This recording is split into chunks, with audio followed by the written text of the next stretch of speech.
Yeah! Here we go! It's time for TSS Fantasy. It is Commissioner Cooper. Hold on. That's a big balls move. Do you want your title? Happy Sunday, happy early morning trash football game. Yes! We're back, baby! Let's go! Feud with Aaron Rodgers. I almost got banned off TikTok for the thing that Repaired MCL sprain on his knee. He has had some nagging hamstring issues over the years. D. Lots of fun words start with D, like bye weeks.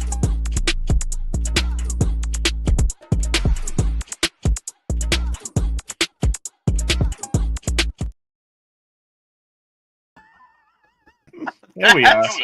I guess I forgot to ask. That's right, ladies and gentlemen. It is Commissioner Cooper, and it's time for TSS Fantasy. Yeah! I can't believe I got the intro going. I'm watching. I was sitting here thinking to myself, like, man, I really like that beat. I was like, I wish I would have wrote down whoever I ripped that from. Mad ourselves. Oh my goodness! All right. It's week 10. We got to get this thing broke on down. We got to get you a W, most importantly. So let's get things started tonight. First, we'll start with our intro, and we only got one to do, so welcome into the studio, Mr. Sophistication himself, Andrew LeDuc. Welcome in, sir. It's another week. Finally, the Pats have a game that we might lose. Oh, God. I'm back, baby. About to throw up. All right. Let's pay the bills real quick. If you're watching on YouTube, do us a solid. Hit subscribe. Give us a like. Throw some comments in. By the way, we have a new member in the house. Became a YouTube member, Moonlight Right. Welcome in. We appreciate you joining. Do us a solid. Do those little things for us on YouTube. Little things stopping you from doing it. Big things popping for us when you do. We always appreciate that. Also, if you're looking for some championship bling for your fantasy champion, look no further than Pro-Am Belts. And if you're going to play some daily fantasy, go to Fast Draft app. Use the promo code TSS. We'll double that deposit up to $50. And, of course, check us out on Sunday morning at 8 a.m. We're going to give you some great DFS plays, so make sure you follow us and make sure you get, if you're doing daily fantasy, use the promo code TSS. Get that money, baby. All right, well, we got a lot to talk about. I mean, last night there wasn't much to talk about, but we'll talk about that, I guess, in a little bit. Brian couldn't make it tonight, but he did us a huge solid, did a pre-recorded injury segment. So let's check it out. It's really what everybody wants to hear anyway. Let's go. Exactly. It's time to get your latest NFL injury updates with Brian from the Injured List podcast. The doctor is in.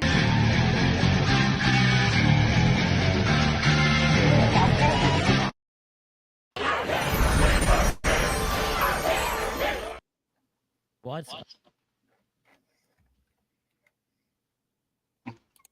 up, TSS Fantasy? We've got a long list of injured players to get through, so let's get started, not waste any time.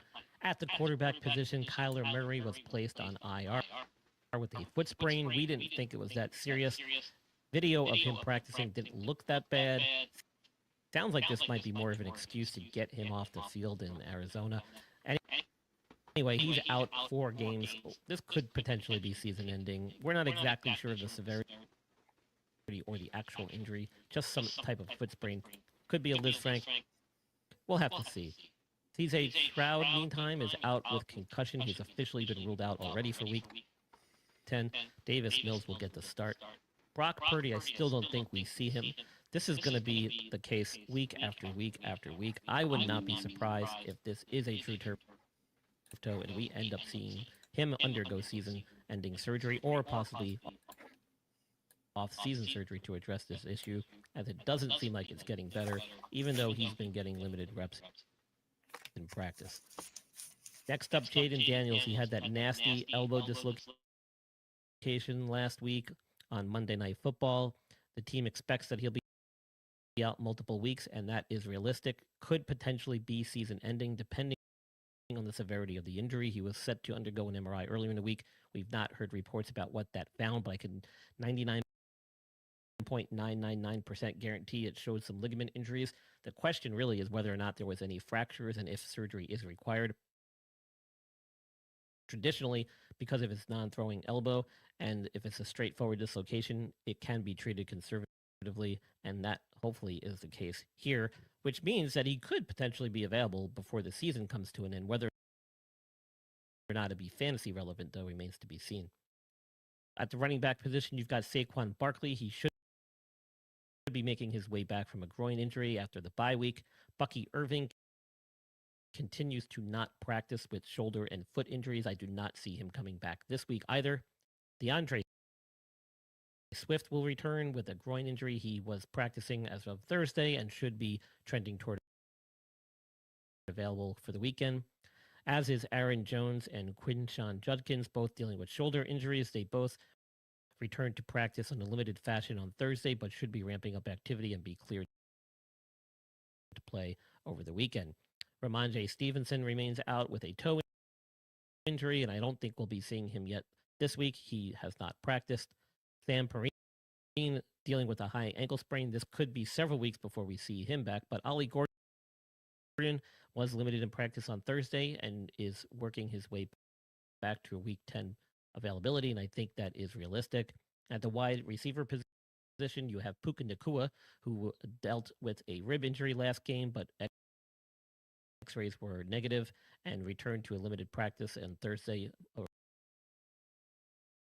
ramping up his activity toward Week 10. I expect him to be available, as is A.J. Brown and Garrett Wilson, both coming off bye weeks. I'm optimistic that both will also be available to participate Week 10. They were limited in practice, but are trending toward playing. Brian Thomas Jr. Apparently now has a high ankle sprain, and they said it's a low-grade high ankle sprain, but I don't care how you slice it anyway. It's a high ankle sprain. It's probably going to be several weeks before we see him back. Minimum 2, possibly as close to 4. We'll see how it pans out on a week-to-week basis. Meanwhile, Terry McLaurin might end up going back on IR, is my guess. He had re-aggravated that quad this past weekend, and his timeline to return remains uncertain. I don't think we're going to see him back for at least several weeks. It could be season-ending, possibly. Calvin Ridley remains out with a hamstring injury. I don't think we'll see him back for a couple more weeks. Ricky Pearsall continues to be absent, as is Chris Godwin. I don't think we see either of those guys for quite some time. Potentially season-ending injuries for them as well, although Chris Godwin supposedly might be back before the end of the year if they can go on a playoff run. Kayshon Boutte dealing with a hamstring issue has not practiced this week as of Thursday. I do not see him getting ready in time for the weekend. Cooper Kupp should be available. He was limited in practice on Thursday, and it doesn't sound like his injuries were anything serious. Same as the case for Matthew Golden with this shoulder injury. He's day-to-day, but trending toward being available. Luther Burden appears to be close to coming back from concussion protocol, is just awaiting clearance, as is Cole Kmet at the tight end position. And Tucker Kraft, season-ending ACL injury, tough break for him. Luke McCaffrey, season-ending, possibly clavicle fracture. I don't think we'll see him back. He's already been placed on IR. Not sure if he's having surgery, but minimum 4 to 6 weeks for him, possibly longer, depending on the nature of the fracture. That is your Week 10 injury update for TSS Fantasy. We'll see you Sunday morning with last-minute updates. Back to you, Jace, Commissioner Coop. Dr. Michael Hutchison has harnessed the latest in neuromuscular dentistry and impact technology to develop a mouthguard that does more than protect. It enhances. NeuroGuard Plus isn't just a mouthguard. By focusing on the jaw's physiological position, it provides an added layer of neuroprotection, significantly reducing the risk of sports-related neurological injuries. All athletes should be using a custom mouthguard designed to their bite position. NeuroGuard Plus was created as a means to maintain your physiological jaw position regardless of your bite. The appliance is designed to optimize your upper-lower jaw relationship to improve your strength, your balance, your oxygen intake, and drastically lower your chance of a concussion.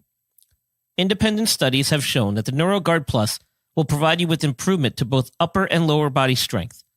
The same improvements were not present with a common mouthguard. Over 6,500 athletes have used the NeuroGuard Plus. Dr. Hutchison is happy to say that the amount of diagnosed concussions is 0.2%. The NeuroGuard Plus offers athletes, coaches, and parents an advantage to keep their players safe on the field. If you or your child actively participates in athletics, they need to be protected from the dangers of repetitive head trauma. Get your NeuroGuard Plus mouthguard today. Click on the link and use code ILP Sports for 10% discount on your purchase.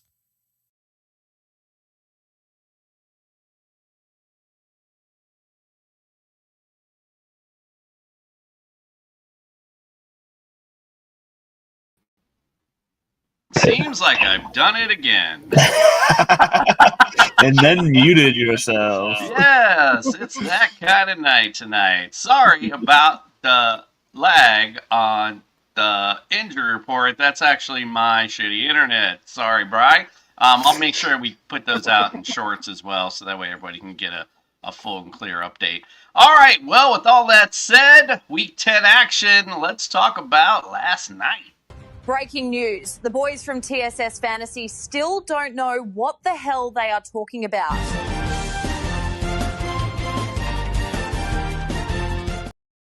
So it's funny in the intro when you say, good morning, early morning trash football game. Last night was good night, or late evening trash football game. 10-7 was the final score last night. Man, that was hard to get through, quite frankly. Geno Smith, 143, 1 interception. Bo Nix, 150, 1 TD, 2 interceptions. So got the TD, but go ahead and take it on back. Ashton Genty got 60 yards and a TD, did fairly well. J.K. Dobbins, 18 carries for 77 yards, actually did hurt his foot and made a little bit of a stink about it, talking about the hip drop tackle. He believes it was a hip drop tackle that he suffered the injury from. Other than that, it was pretty much Boresville last night as far as fantasy is concerned. I mean, maybe if you're a Troy Franklin owner, you're feeling okay. But I know a lot of people threw in Courtland Sutton in their lineup. Very disappointed indeed. But what are your thoughts on last night's game, Andrew? Yeah, after watching the first half, I got much more excited to try out my CPAP machine for the first time than I did about watching the second half. So that's what I did. I put a face mask on and I went to sleep instead of watching that second half. That was ugly football. Yeah, Troy Franklin got the early touchdown. He continues to just look better than Courtland Sutton. Even when Sutton did get the ball, Sutton looked a little, not lost. Like, that's a little too strong. Like, Sutton's still good, but he just doesn't seem to be in rhythm at the moment. That can easily come back to him. So we'll see. Maybe he gets it back in time for the fantasy playoffs. But right now, Troy Franklin is the receiver that Bo Nix trusts, and it's really the only one, because outside of that, there's not much there, but besides those two. Evan Engram was, he's nothing really. He's not what we all hoped for. J.K. Dobbins, we'll see what the foot injury turns out to be. R.J. Harvey still seems to be mainly just a pass catcher for them, but we'll see how that shakes out. How the injury might face that. And then the Raiders have always just been Ashton Genty, really, and Brock Bowers, and that's what we're going to continue to see. I was a little curious to see if Trey Tucker did get a little bit more run with Jacoby Myers going out the door, but there was a lot of short passes to him, a lot of screen passes to him that he just couldn't really break a tackle for, from what I saw in the first half. Once again, second half, I was on my CPAP machine and much more enjoying that over this football game. So there really isn't much to say about it. What's ironic is I had this strange virus that I caught, and I, BS you not, I think I maybe was awake yesterday for all of about 5 minutes. I literally slept every chance. I woke up and I'd be like, all right, I'm feeling okay. And then I'd sit down and then I'd fall back asleep. And so last night I did finally, I woke up around, I don't remember what time it was, but I was like, all right, let's watch time for football. I'm going to watch some football. And man, I swear, and then that game did me no help because I was like, I'm trying. I think that's what's annoying. Like when you look forward to it all day, like oh, it's Thursday football time, and then you get that stinker. Yeah, I mean, I've never seen a squib kick punt. I've never seen that. I missed it, so I did. I saw the highlight later. I think I fell asleep like right as the second half started. So that was kind of where I was last night. I was like, oh my god. So I actually rewatched it today. What I missed anyway, and it was just I'm totally with you on the main thing I was interested in because I bench Bo Nix on this game. It's only because I had Caleb Williams, and the funny thing was I was sitting here going, I don't know which one. What's the better matchup? And I'm so glad I chose Caleb. But I was very interested actually myself to see who was going to emerge out of this Raiders receiving core with Jacoby Myers gone.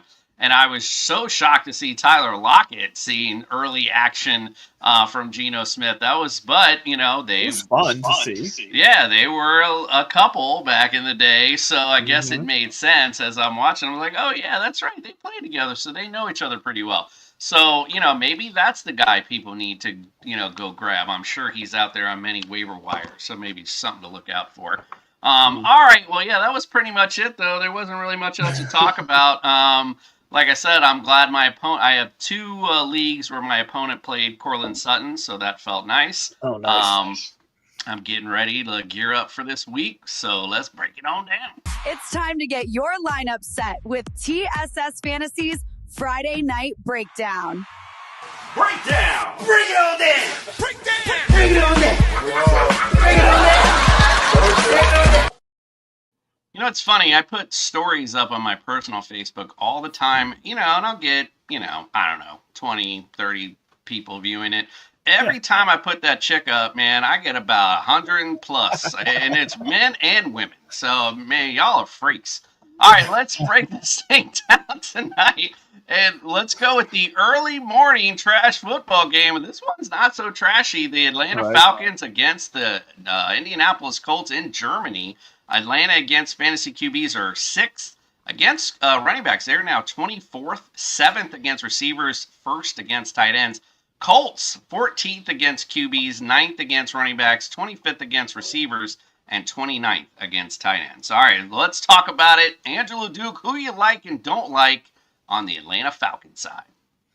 Yeah, so it's really tough to use those numbers for the Colts, considering that as they made it this trade deadline, their defense is going to behave a lot different than what we've seen so far this year.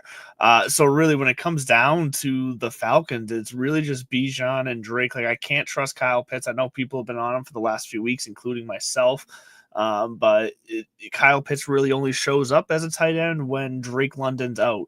And Drake London's not out anymore, as we saw last week with his monster performance. So Kyle Pitts will slide to the background again. This is going to be the Drake London, Bijan Robinson show, which is not going to be enough to take down this Colts defense, because this is one of those situations where it's very clear that the team invested in itself, and the players are going to have seen that, and they're going to, yes, I know it's a tough road trip across the sea there, but these players, that defense is going to play inspired, and the Falcons are unlucky to be catching them here. You got to start Bijan, you got to start Drake, but I'm not expecting ceiling games from either of these guys, and really anybody else.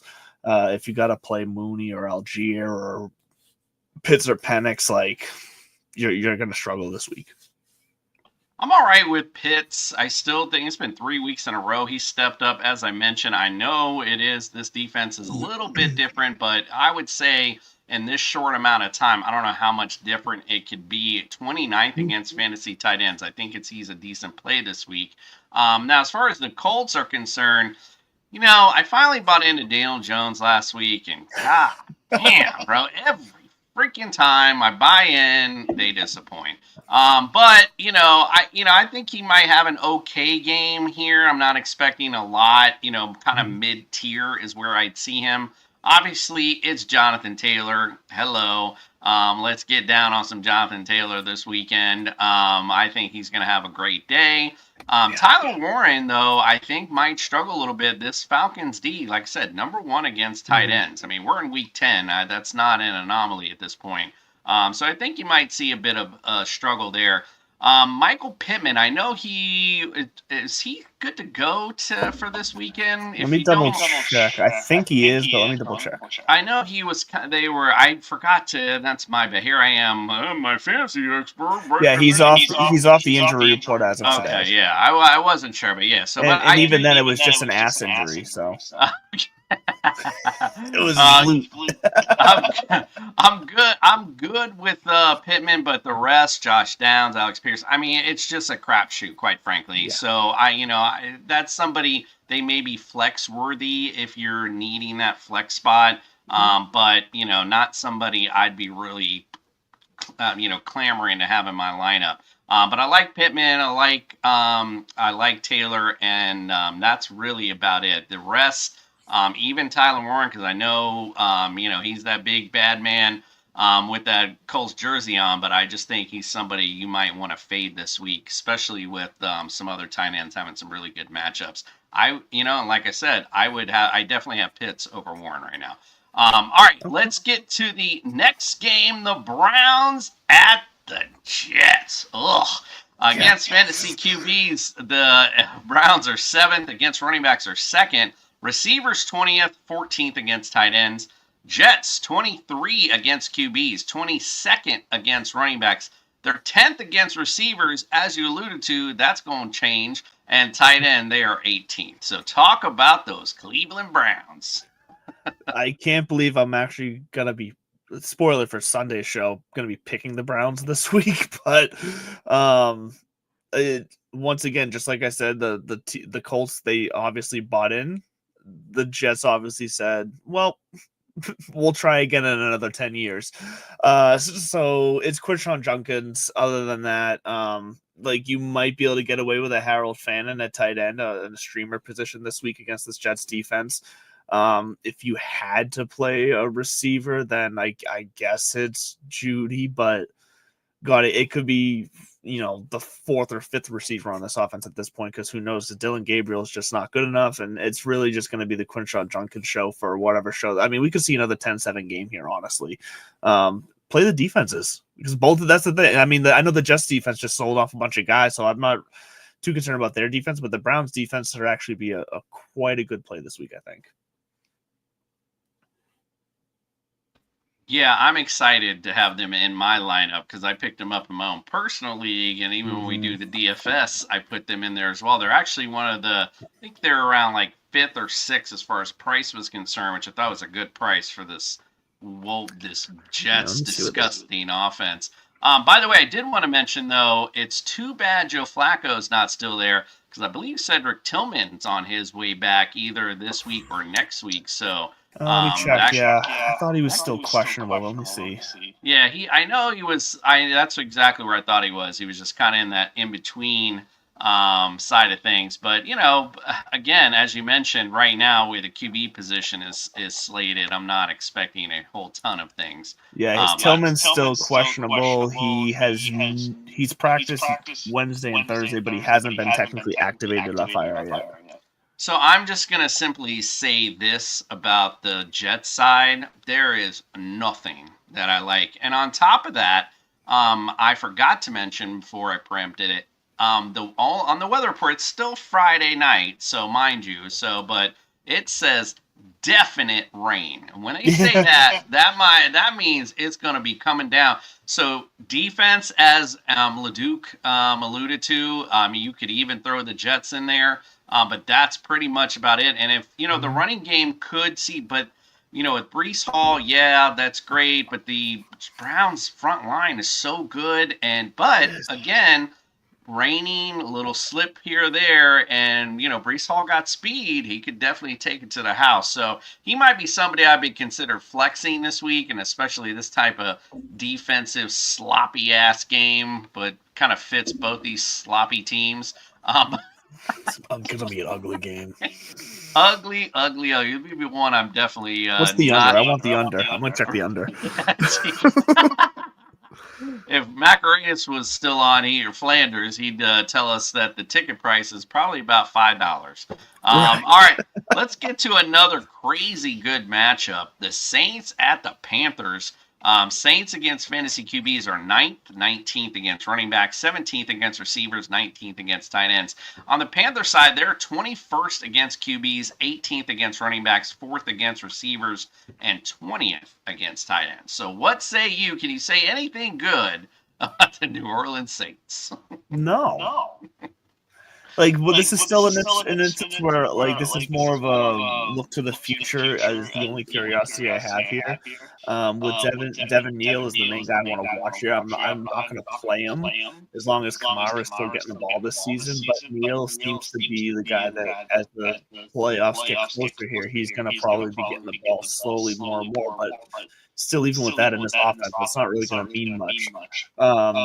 If you want a super flyer this week with Rashid Shaheed now gone out of this offense, you could shoot for Brandon Cooks or Devon Vele, but it feels like however you say his name, is just going to continue to pepper Olave, and that's going to be the only offense.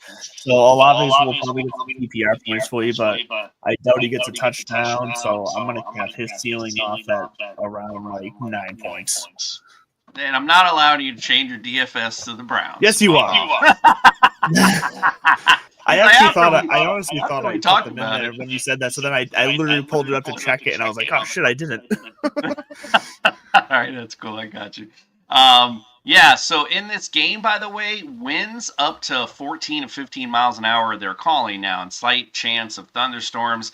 That was something I forgot to mention when we talked about last night's game. I thought the wind was it was not just affecting, the kicking game. Like that one Bo Nix interception that he threw, you could see the wind was with them, and he just chucked it downfield. And the safety, give the Raiders safety credit, he did his job. He was deeper than the deepest man, so it was almost like fielding a punt. I think the wind really affected the QBs, and this is something, like I said, tune in Sunday. We're going to brief you up and tell you what the weather's like. But this could be some difficulty getting downfield as far as the throwing game's concerned. But as far as the Panthers are concerned, love Rico Dowdle, obviously smash start as an RB. And other than that, I actually think you could flex Chubb this week because of the fact that I think the Carolina Panthers might be getting a little up on the Saints team. And as I said, it says slight chance of thunderstorms. So if we're looking at rain and wind in this game, we're obviously going back to the running game. Rico Dowdle, of course, will dominate on the ground, which means they could be up big. It's kind of hard to say. The Panthers might be up big. And you might see Hubbard in there a little bit towards the second half. So I think Hubbard is somebody you could flex this week. But other than that, there's nothing else I really like on this Panthers offense right now. Maybe if we were playing in New Orleans, we could talk about some other options. But other than that, if it's going to be in the elements, let's go the run game and defense. I think the Panthers D is also in play this week, so it's something else you can throw in there. Don't look now. Carolina is over 500. They're 5-4. Right. I'm not sure how they've done that, honestly, but I realized that this week, and I was like, oh shit, okay. They're playing good 90s football, running the pill and playing good defense. I mean, so that's pretty much what I don't know about good defense, but they're playing okay defense. Put it that. I think they're an average football team, where I think the Saints are below average. So there you go. All right, let's get next one. I'm going to stop muting myself, and that's actual good game. The Patriots at the Bucks. Patriots against fantasy QBs are 11th, 4th against running backs, 12th against receivers, 23rd against tight ends. On the Bucks side, 13th against QBs, 26th against running backs, 13th against receivers, 15th against tight ends. Talk about your boys. Who you like and don't like? Yeah, so this is interesting this week because Stevenson's already ruled out and Kayshon Bouttie's already ruled out, and it's wild to think that Kayshon Boutte being out is going to really change the way this offense looks. But Drake Mays does still like to push the ball down the field. He likes to take those shots, and Booty's been his trusted guy. Like last week and the week before, Demario Douglas has stepped up. He's been able to make a play or two happen here or there, but he doesn't have the body type to make that consistently happen. Like he's got to be open for that to happen. There's going to be a breakdown in coverage. I think the Bucks defense is susceptible to having a breakdown in coverage, but I'm not necessarily betting on that. This could be the week.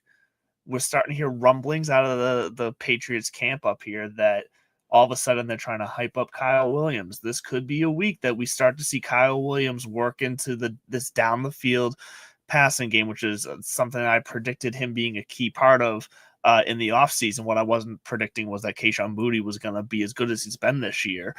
So Kyle Williams has had time to sit back and develop, but this could be the week now, a couple weeks out for Boutte, and I think Kyle Williams could have a breakout week. I'm not saying this is confident enough to say start him as your wide receiver 2 or anything like that, but if you are like really need a shot in the dark and you want to throw him in a flex, like when it comes to Patriots receivers, he's got just as good of a chance as everybody not named Stephon Diggs.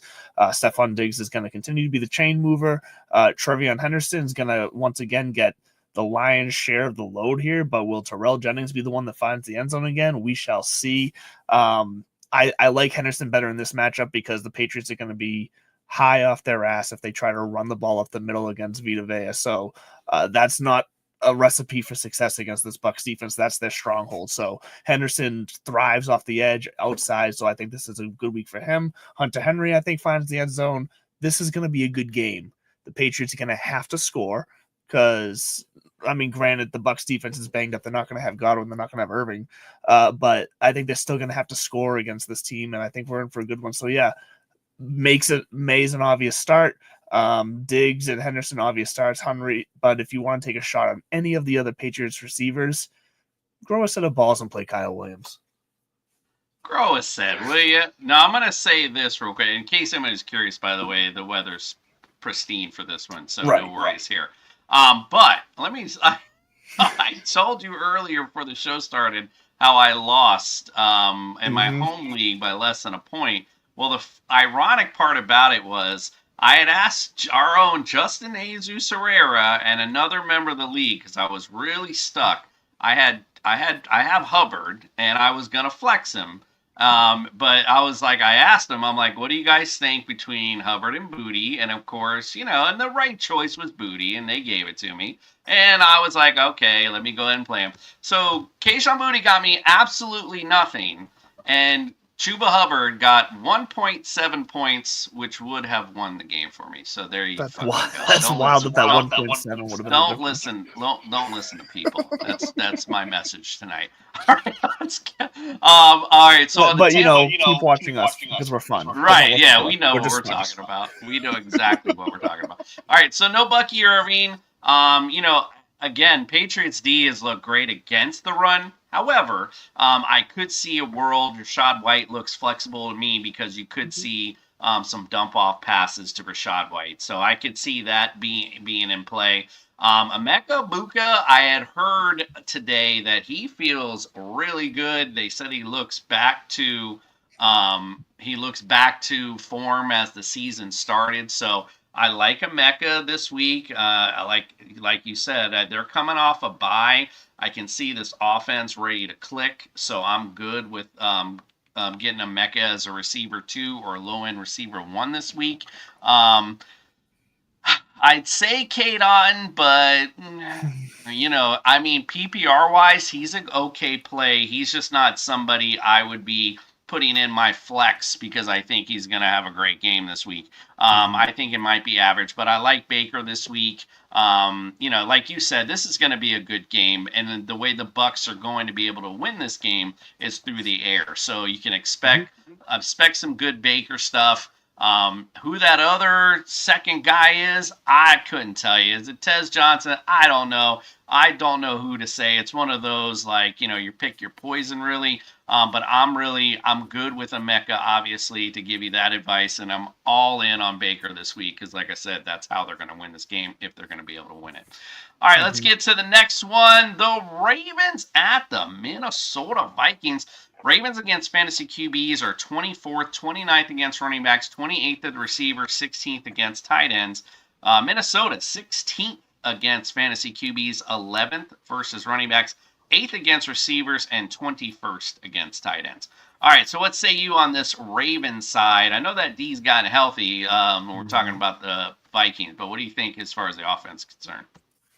Yeah, so this feels like it could be the Ravens know what's at stake here. This is a kind of the get right type of part of the season for them right now. Like they need to turn this around, or they're kind of dead in the water. So we saw what Lamar Jackson did last week. I know against your Dolphins that doesn't necessarily mean much this year. Sorry to rub it in, but this Minnesota defense is getting healthier. They are a lot better than what he faced last week, but that doesn't skip because I think Lamar Jackson, that was the perfect landing spot last week. He was able to settle in. I think we're going to see the Lamar Jackson of old. Derrick Henry will be fine. Zay Flowers I think he's going to be fine. But if I had to take a bet on a receiver for this team finding the end zone, I'm going to say Bateman finds the end zone over Flowers. Do with that what you may. Honestly, I think they're probably going to end up with similar scores at the end of the day, just based off of PPR numbers for Flowers. But if you're looking for someone to get the touchdown, I think Bateman will get the touchdown here. And then Mark Andrews has slowly started to look better here. So I would say I'd feel comfortable starting Andrews as a tight end 1. And then Flowers is a wide receiver 2. Bateman's a nice flex play. And then Henry and Lamar, you know what to do with them.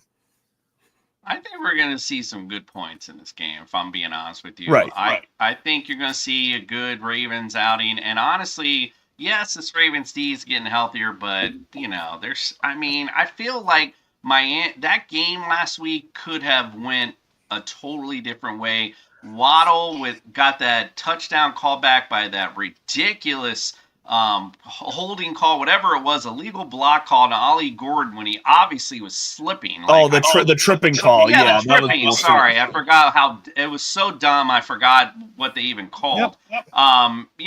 So there was a couple of ways that Miami at least offensively could have made something of this. Now, JJ McCarthy, still the jury's out, I guess, if you will, with him. So fantasy-wise, he looked great last week. He did. But again, the jury's still out on how good he can be. Now, you do have Justin Jefferson and Jordan Addison, so, you can expect at least a decent game from him. I think both receivers are at least receiver 2. Obviously, you want to put Jefferson, and just because of the name, you got to put him as a low-end 1 for sure. But he's just because of the quarterback position, he's just not that guy this year. And TJ Hawkinson, bro, I don't know what happened to this guy. He's still, I guess, not healthy. I don't know what's up, but I got no faith in him at all. I even got him in the Scotty Fishbowl League, and I replaced him with Juwan Johnson this week because I'm just so... Yeah, well, I think that's okay, too, because at the end of the day, Juwan Johnson's going to see an uptick in targets without the Rashid Shaheed. So I think I'll see at least a little more target-wise with him. So I don't think that's a bad play. But like I said, T.J. Hawkinson, I don't know where he went this year. And as far as the run game's concerned, I actually think this is the week I like Jordan Mason a little more. Aaron Jones, I know, was still a little banged up this week. So not to say that's going to matter, but I just feel like this is the Jordan Mason week. We're going to get back to that again. That's just my feeling on things. You can call it what you want to, but I think either way, Ravens you could run on. Achane was looking fine in that last game. They've been run on all year, so I think the run game could definitely, like I said, I think good points all the way around from both sides. So I think you're good either way on those. Jordan Mason, even in the absence of Aaron Jones, still only one game over 11 points. No, sorry, over 12 points. He has one game where he had 23 points. Other than that, everything's been under 12. I've been playing him I was playing my flex, my dynasty league. I thought he was doing okay. I guess not. He had that one really good week, and that was it. All right, this is why I say don't listen to people. All right, let's go to the real game of the day. This is going to be a nail biter. The Buffalo Bills visit America's team, the Miami Dolphins.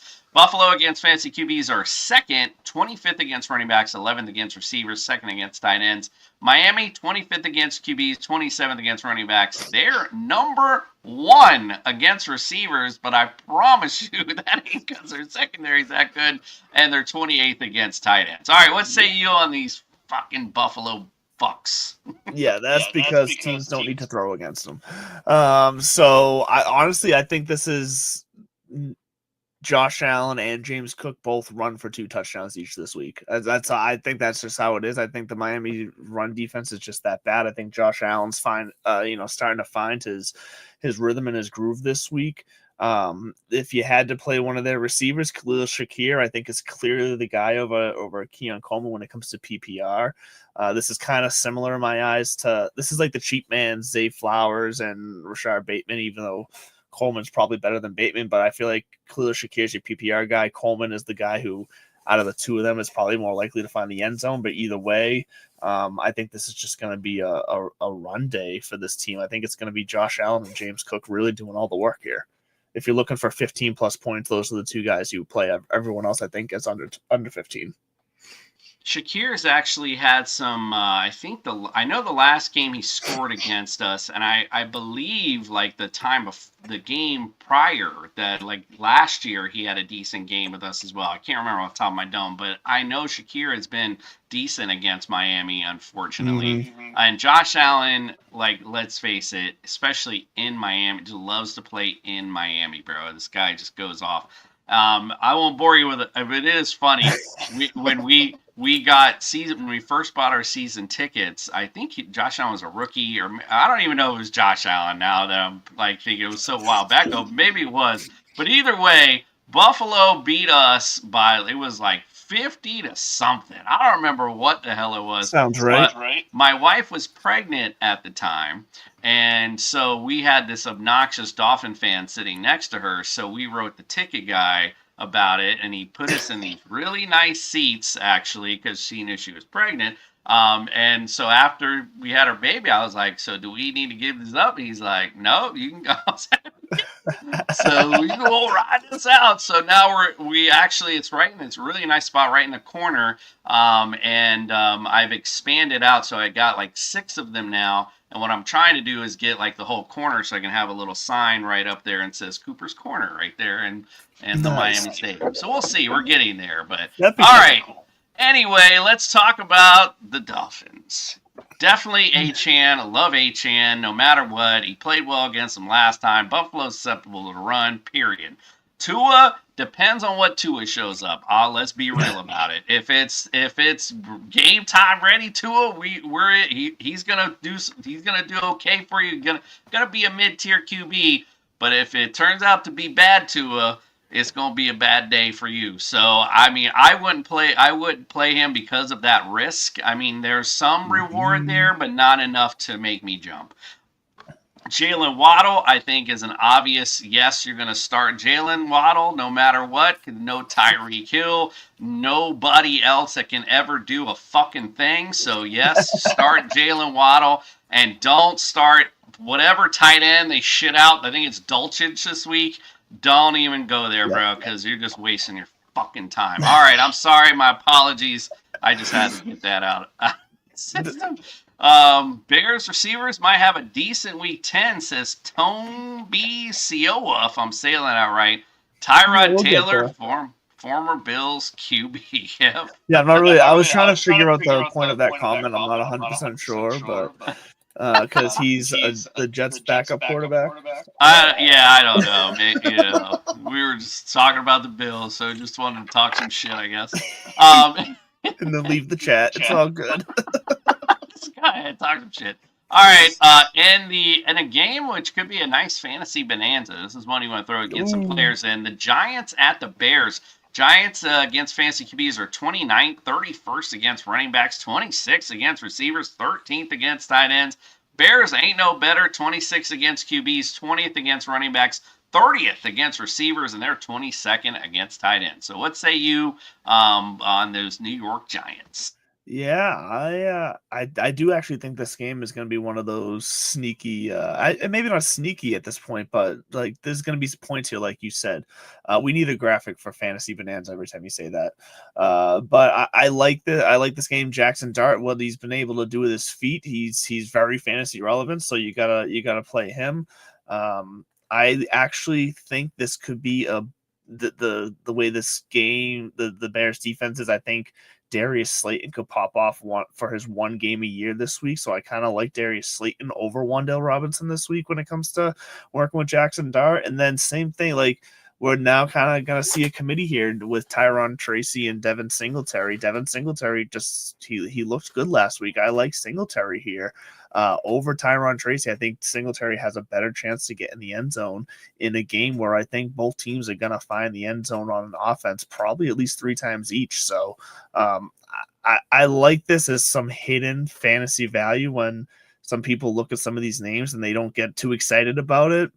Just sit back and wait. This is one of those games where if they're in your lineup, ignore your projected score on ESPN, on Sleep, or whatever. You got to ignore that. You got to sit back, be confident, and just wait to see what happens because I think you're going to be happily surprised.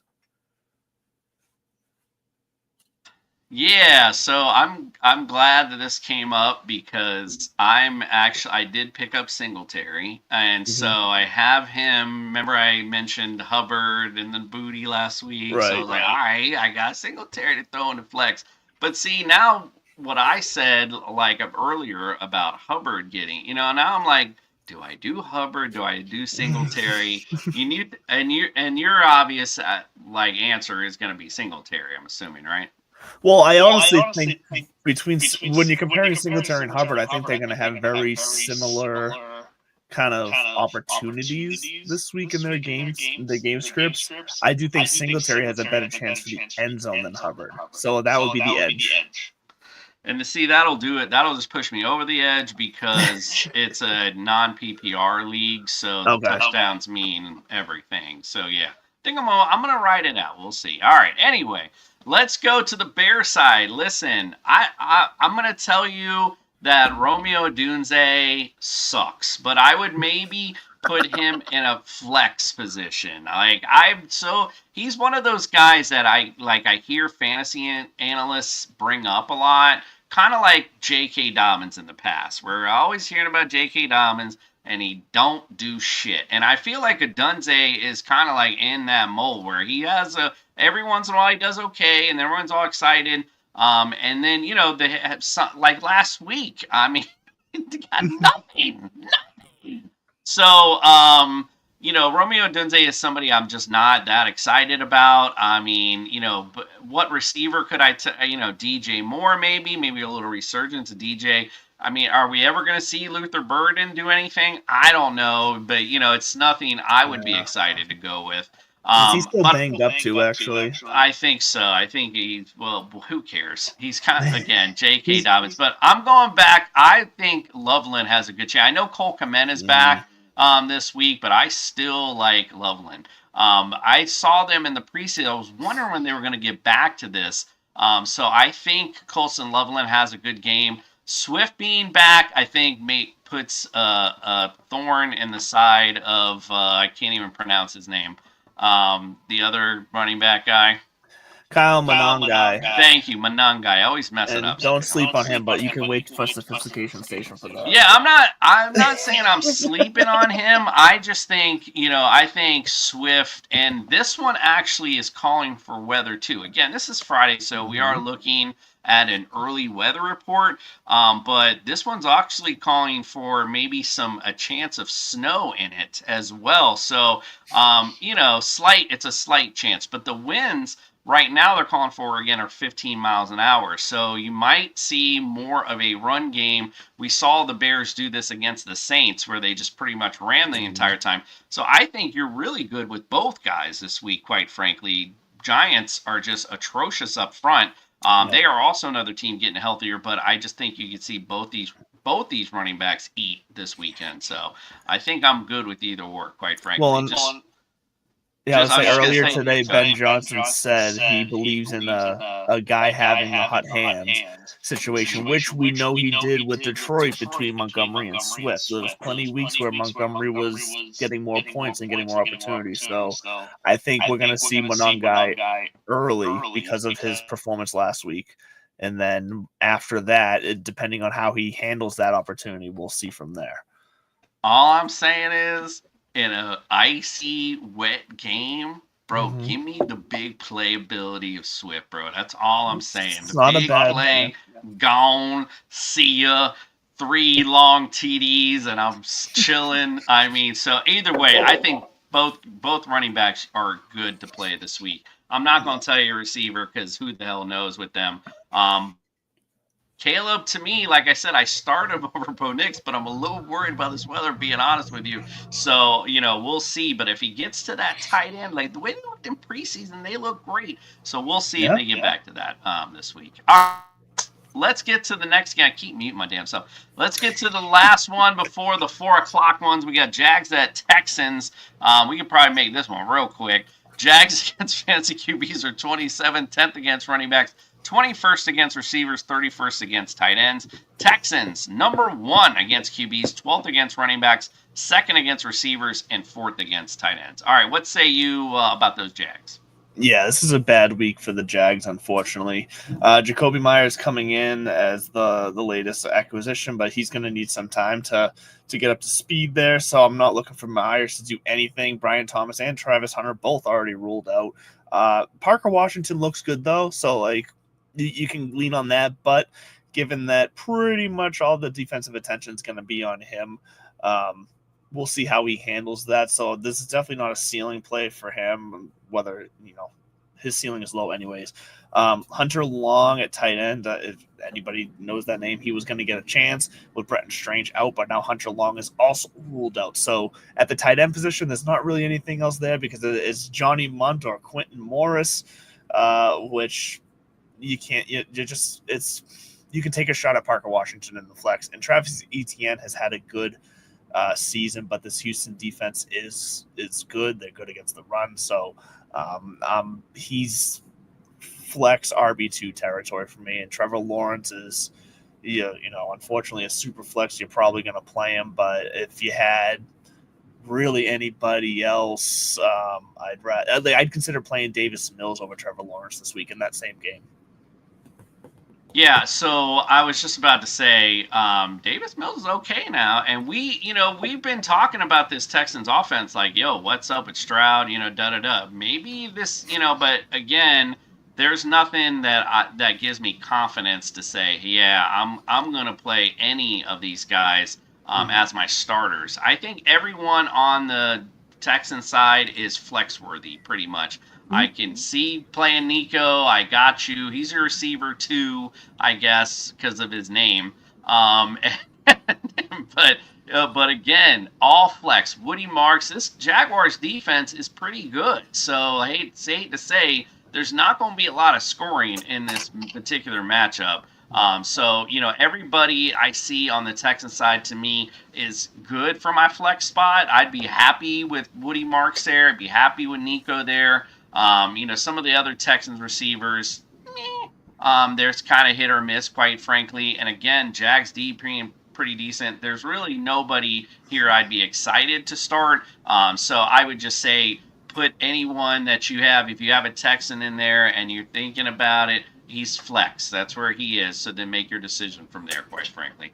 All right, let's get to the 4 o'clock games. Before we do, we got our own Meg, Ballers Meg, who comes to us on Sunday mornings. She is actually a security guard, and she keeps fantasy players out of her zone. So here we go with Week 10's Meg Zone. Yeah, baby, I'm in some MEG Zone today. Security. Hi guys, welcome back to the MEG Zone, my exclusive club where only the best fantasy football players make it through the door each week. Everyone else gets stopped before they even make it in. So, without further ado, the stoppages that I've got for this week. First up, we've got Tyler Shaw over the New Orleans Saints. They've got a matchup with the Panthers this week, and I do not think, after the absolute mess that happened last week, that they can do anything at all. So do not rely on Tyler Shaw as your quarterback. Avoid. Next up, over at Washington, I'm avoiding Deebo Samuel this week. They're facing a tough Detroit Lions side. That defense is so tricky to get through, and I just do not trust that Deebo Samuel has got enough of a connection with Marcus Mariota yet to make any sort of meaningful point impact on your team this week. Finally, Kimani Vidal over at the Chargers. They're facing a Steelers side this week that has proven to be stronger than any of us could have expected, and I am saying avoid Kimani Vidal. It is not that I think the Steelers are a stronger side, I just think that Kimani Vidal might struggle to put those points up against them this week, because I do think they're going to stop a lot of the plays that the Chargers make.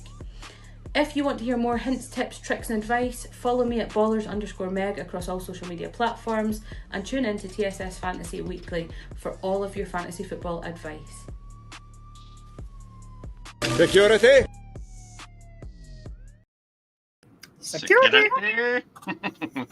All right, let's get to the 4 o'clock ones. In Arizona at Seattle. Arizona against fantasy QBs are 8th, 14th against running backs, 18th against receivers, 24th against tight ends. Seattle, 15th against QBs, 13th against running backs, 9th against receivers, 25th against tight ends. What say you about those Cardinals? Yeah, so Kyler Murray gets the respectful benching, if you want to call it that, with the needless IR. So Jacoby Brissett has just quite simply looked better. This offense has looked better, so Brissett's going to get the nod here. I like him as a QB2.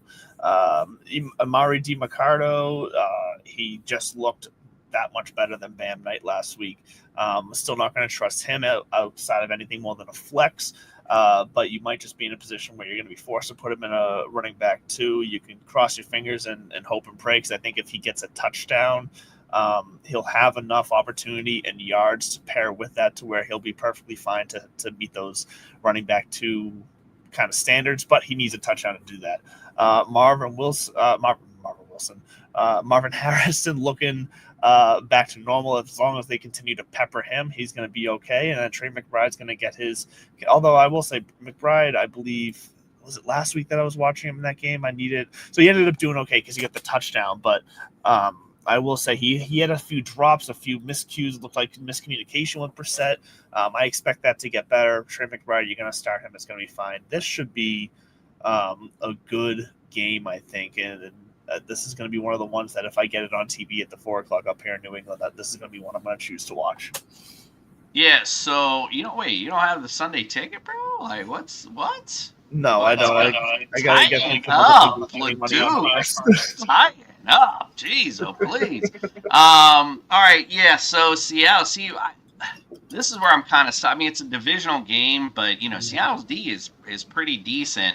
I know it, and Jacoby Brissett's that guy that's like, there's a reason he's a journeyman, bro. Like, there's games he's gonna be good, and there's games he's gonna be bad. And I kind of feel like this might be the one he's not too good in, because Seattle's D is really good. I do think they have been susceptible against tight ends, though, so I do agree with you. I think Trey McBride does have a good day today, but I think Marvin Harrison's going to struggle a little bit in this one. Seattle, I'm supposed to be talking about Seattle, and here I am talking about the Cardinals. My bad. You just didn't like what I had to say. It's all good. Apparently. So Sam Darnold, I mean, again, this Cardinals defense has been a little suspect. It's been okay at times too. I mean, and again, it's a divisional game. But Sam Darnold now, I think they want to show off their shiny new toy in Rashid Shaheed. So I think you can expect, this is one of those where he is the biggest boomer bust freaking player I can like a perfect example of. But I think he booms this week, and at least he's definitely flexible at the end of the day. So that's kind of where I see him there. And Kenneth Walker, God, man, I feel bad for people, but I feel like, he's not a guy that I was never really big on because of his injury history. But man, like, I don't understand just give this guy the ball, bro. I think he could be fine. They just keep giving him the ball consistently. But again, him and Charbonnet, flex options. Sam Darnold's not somebody I'd be putting in my lineup. I think he's more a mid-tier QB. And receiver-wise, like I said, I think Rashid Shaheed obviously is going to get that flex-worthy spot. And you're playing JSN. I mean, that's just kind of silly. Even nothing you really talk about there. So that's my analysis on that, on the Seattle Seahawks, not the Arizona Cardinals. All right, the next one, Detroit at the Commanders. Detroit against fantasy QBs, 22nd, 3rd against running backs, 24th against receivers, 12th against tight ends. Commanders, 30th against QBs, 15th against running backs, 27th against receivers, and 27th against tight ends. Really quick, I wanted to mention someone on Wednesday night asked if it was time to drop Jaden Daniels, and I had too many gummies, and I was sitting there like, why is this person asking me that? And then I realized today, it was literally today, because I forgot about them asking it, and for some reason, I saw them talking about Jaden Daniels today. I was like, oh, that's why. But to be fair, I just said, well, his name has value, so if you want to drop him, maybe somebody might trade for him. Anyway, all right, what do you think of these Detroit Lions? Well, I'm going to pull you now. Shockingly, they didn't put Jaden Daniels on IR because they think there's a chance he might be able to come back this season. I don't know. I doubt that's going to happen with the way that arm looked. Anyways, back to the Lions, though.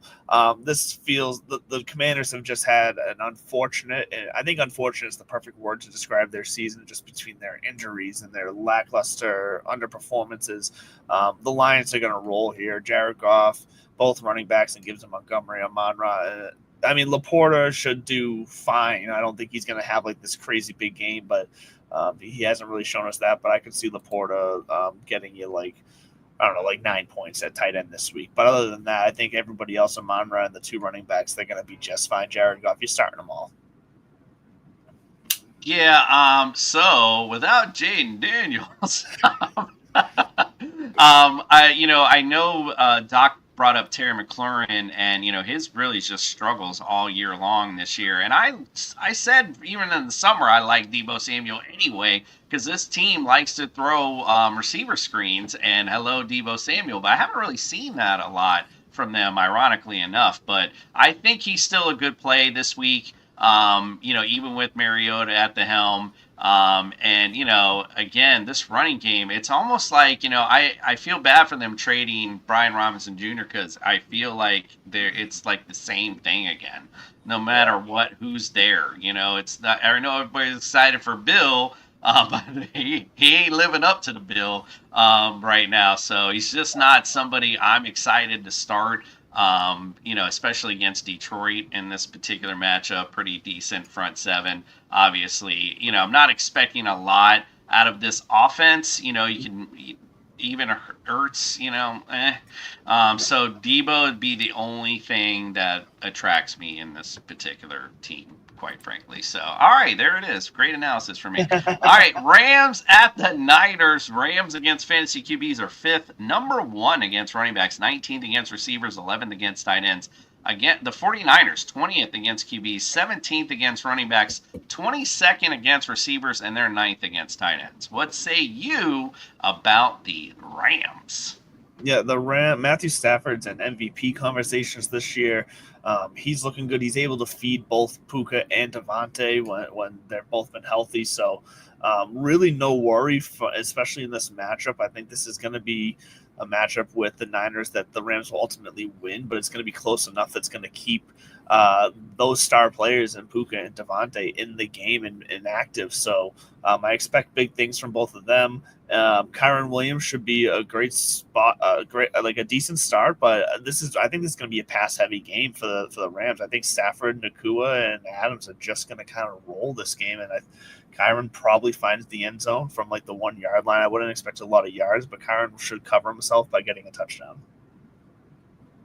Yeah, so I guess no Brock Purdy, and I'm not mad at it. Mac Jones has played his butt off, quite frankly, in the absence of Brock Purdy. So, this Rams D has been legit, but they've been gotten a little bit in the air. So, you can expect. I think Mac Jones might have it. This is going to be a good game. Again, divisional opponent.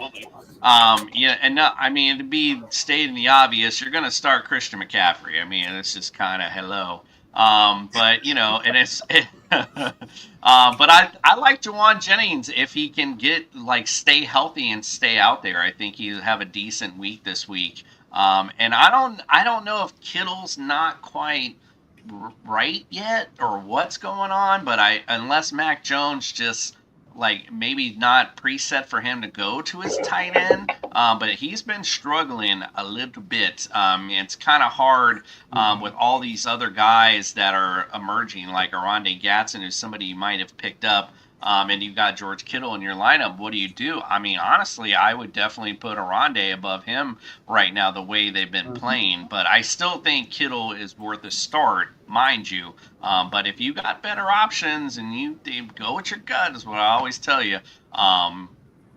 Kittle's been, I think he's just not quite right yet, quite frankly. It's just kind of my opinion with that situation. Speaking of Arondé Gatson, let's talk about the Sunday night delight. The Steelers at the Chargers. Steelers against fantasy QBs are 28th, 8th against running backs, 6th against receivers, 30th against tight ends.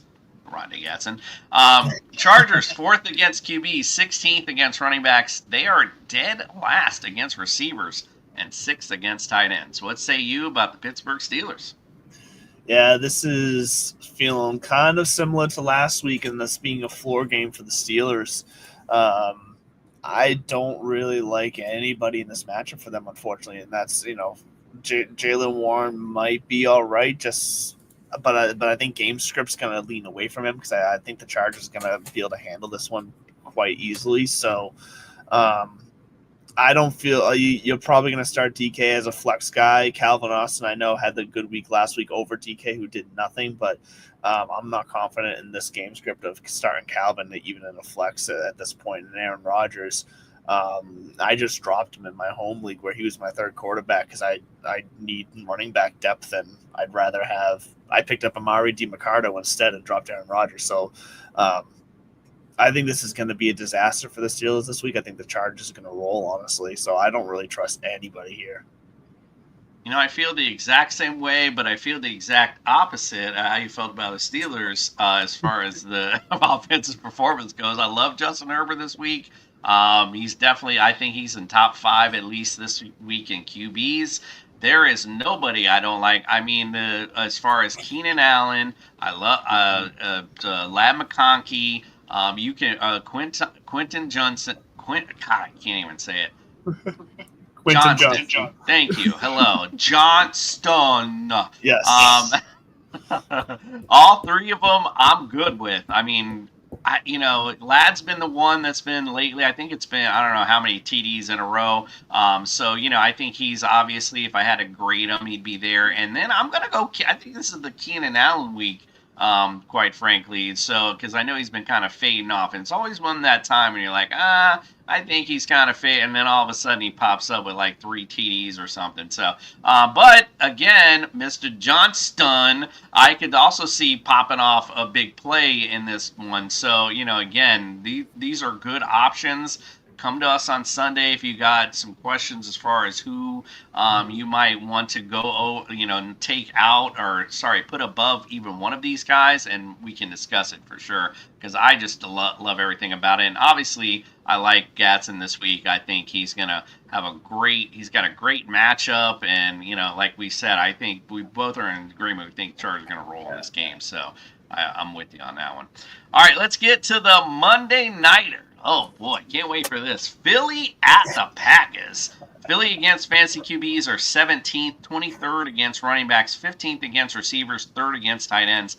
Packers, 10th against QBs, 6th against receivers, 6th against running backs, 16th against receivers, and 26th against tight ends. What say you about those Philadelphia Eagles?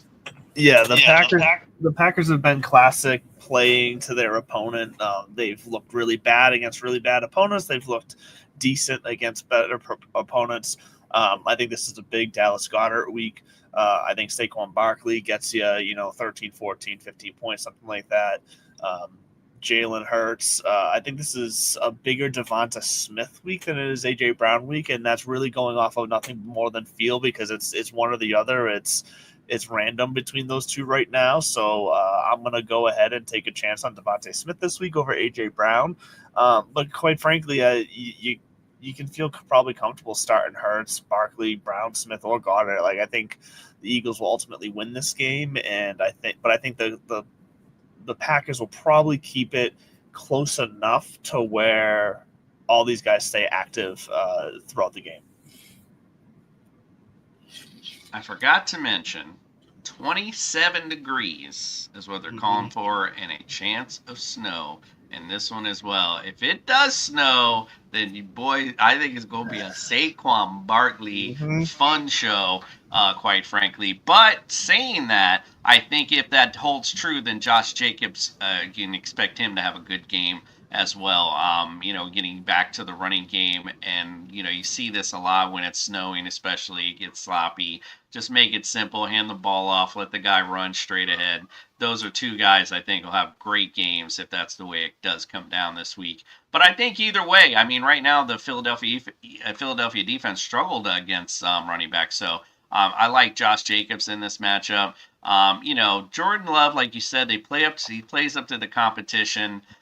I don't know. I don't know to believe in Luke Musgrave yet either. This is that week where if I picked him up, unless I got, I'm desperate, I'm putting him in. If not, I'm playing the other option because we just don't know how much we're going to see. I've heard a lot of talk about him, though, especially when we did our summer shows. There was a lot of talk about Musgrave and him being as equally as good as Tucker Kraft, but I haven't seen it in the offense. They don't run two tight end set a lot. But I just haven't seen Musgrave, proved it a bunch last year when Kraft was out then.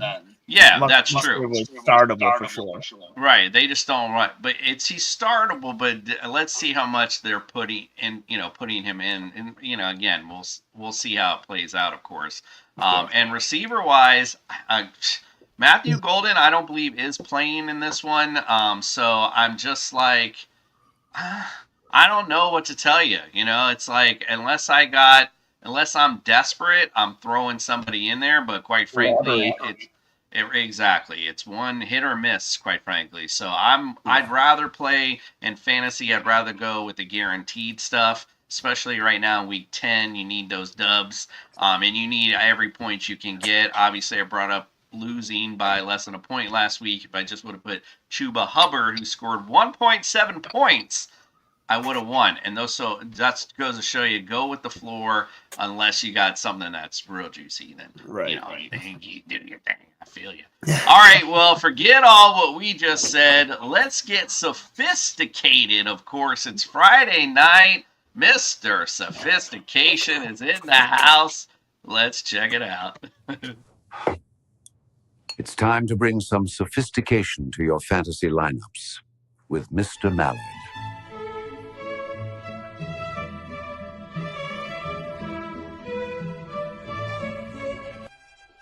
Welcome to Sophistication Station. I'm Andrew LeDuc, aka Mr. Mallard, host of the Divots and Pivots show. Golf off season, but we'll get there.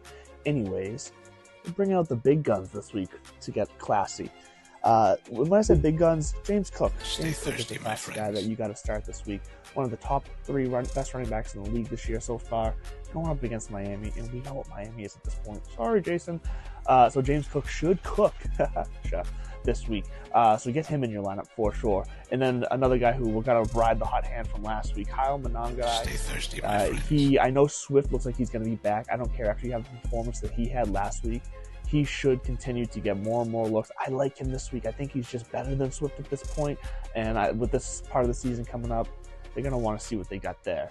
And then Rico Dowdle against the Saints. Rico Dowdle has pretty much taken Chuba Hubbard out of the mix here. Dowdle is the guy there at this point. I'm actually surprised Hubbard didn't move at the trade deadline, but Dowdle will be classy for you this week. So get those classy guys in there this week. James Cook, Monangai, and Rico Dowdle. And we'll see you on Sunday. Stay thirsty, my friends. Now go win your fantasy matchup with class. Go win it. Go win it with some class indeed. And then don't forget on Sunday morning, wake up with your boys at 8 a.m. We got all the great stuff for you. Great betting advice, DFS lineups, Fantasy Jesus, and of course our Sunday morning cartoon. So come check us out. We'll get you ready for week 10. Appreciate you guys joining us tonight. Do us all those things that I said earlier about following, all that kind of good stuff. And we're also on the audio. I never bring that up, but if you ever are in the car, you want to listen, who knows? All right, well, we appreciate you. We'll see you on Sunday morning, and we are out.